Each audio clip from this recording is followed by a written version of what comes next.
Hi, I'm Dr. Sabrina Starling, the Business Psychologist and author of How to Hire the Best here at Tap the Potential. Today I wanted to talk with you about a topic that's been making its way around the internet, and a lot of people are talking about it, and it's the topic of grit. So specifically, I want to talk to you about how are you encouraging grit amongst your employees. So first off, let me explain why you would even want your employees to have grit. I hear all the time from business owners that one of your greatest frustrations with your team is that it feels very hard to get them to do their own problem solving, to get them to think for themselves, and really finding those employees who will persist and not just give up when they encounter a problem or a roadblock. And that's what grit is all about. It is all about persistence and not giving up. So Dr. Angela Duckworth is the one who is pioneering all the research on grit. She focuses on children and grit, but she's also been studying grit, people who are successful and who've exhibited grit in a variety of challenging situations. And what we are learning about grit is that you can encourage it by certain things that you do. So as a business owner, you want grit on your team and you want your employees to exhibit it. So there's certain actions that you can take to encourage grit. You certainly can't take someone who comes to you who has no grit whatsoever and give that to them. That's not going to happen. But if you have somebody who shows signs of having grit elsewhere in their life and they're on your team, but you're not seeing them exhibit grit in the workplace, there are things that you can do to encourage them.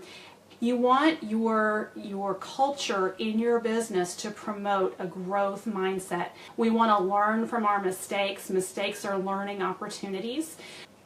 People who exhibit grit show that ability to keep coming back at a problem, but not doing the same thing over and over and getting the same result. That's banging your head against the wall. That's highly ineffective. People who exhibit grit will look at their previous learning from the past mistakes and use that to make better decisions going forward. So you as a business owner can do certain things to encourage grit. And let me share an example with you.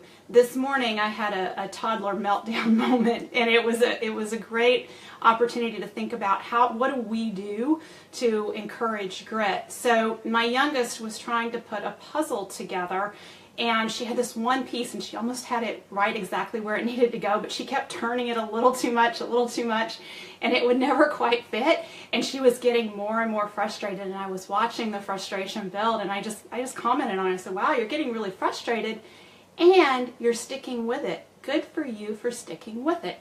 It did not prevent the meltdown. I wasn't about trying to prevent the meltdown anyway. I knew it was coming.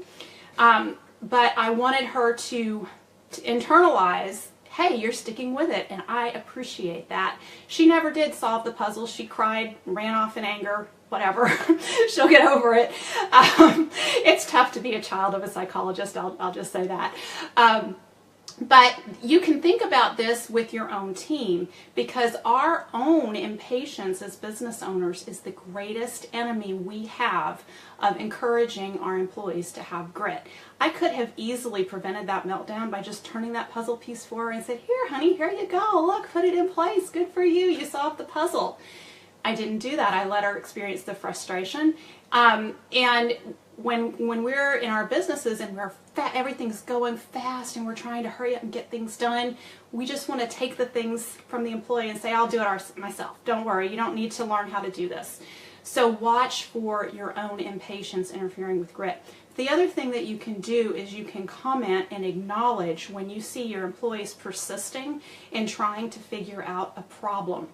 That's one way of promoting grit amongst your team. Another thing that you can do is constantly ask them, what are you learning from this? What did you learn in this moment? So when my daughter's calm, I'll go back to her later on and I'll say, let's look at this puzzle again and let's try it again. What did you learn the last time when you were working on this about this puzzle piece? That is what That's promoting a coaching culture. That's promoting a learning and growth mindset. And you want to be mindful of doing that with your team. So pay attention this week as you go about your week. Look for those opportunities that you have to acknowledge persistence in your employees. Look for those opportunities to ask them about, what are you learning? Okay, you made a mistake here, but what did you learn from it? Rather than just jumping in and fixing it yourself.